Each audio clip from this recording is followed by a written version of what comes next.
La Comunitat Valenciana avança decididament cap a la consecució d'una FP dual.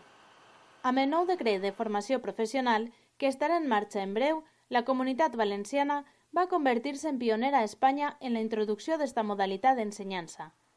Així ho ha manifestat la consellera d'Educació, Cultura i Esport, Maria José Català, en el transcurs de la firma del conveni de col·laboració entre el Centre de Formació Professional Xabec de València i la Cambra de Comerç de la ciutat alemanya de Koblenz.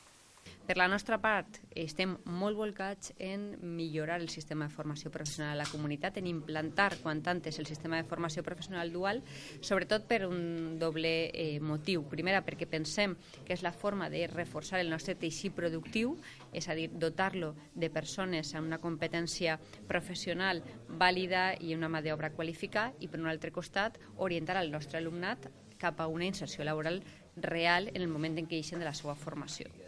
Per mitjà del dit conveni, empreses alemanyes pertanyents a la dita Cambra de Comerç ofereixen contractes de treball a jóvens que han acabat els seus estudis de formació professional de València perquè puguen realitzar estudis complementaris a Alemanya per mitjà del sistema dual, per una duració de 3 anys i mig.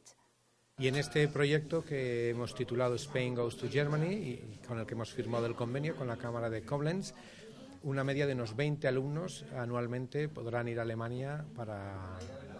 ejercer una profesión durante 3 años y medio dentro del sistema de formación profesional dual.